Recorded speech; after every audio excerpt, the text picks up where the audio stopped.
السلام علیکم عزیز بچوں، امید ہے آپ سب خیر و عافیت سے ہوں گے۔ ہم نے پچھلے کلاس میں علامہ اقبال کا ایک نظم جس کا عنوان تھا بزم انجم،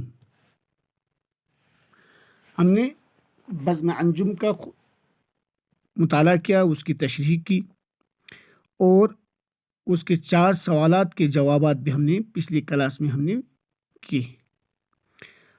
آج ہم سوال نمبر 4 ہے، نظم بزم انجم کا خلاصہ لکھ۔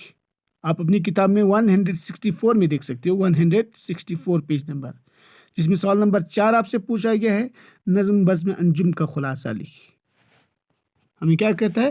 بزم انجم جو نظم ہے اس کا خلاصہ لکھنا ہے، سمرائز کر کے۔ جواب: اس نظم میں علامہ اقبال شام ہونے اور شام کے بعد اندھیرا پھیلنے والی رات اور تاروں کے چمکنے کا ذکر کرتے ہوئے فرماتے ہیں۔ ایک تو رات کے بعد تاروں کے چمکنے کا یہاں پر ذکر کرتا ہے اس نظم میں۔ اقبال تاروں سے مخاطب ہو کر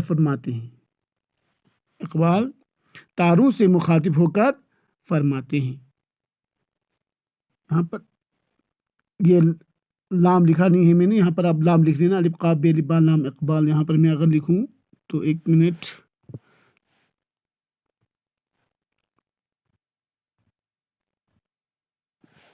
یہ ہوئی لام، ٹھیک ہے جی۔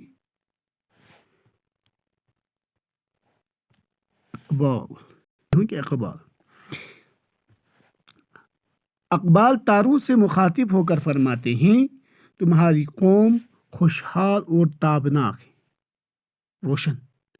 تم زمین والوں کے لیے بھی کوئی ایسا گیت گاؤ تاکہ وہ بھی جاگ اٹھے، کیونکہ زمین والے تمہیں اپنی قسمت کا آئینہ سمجھتے ہیں،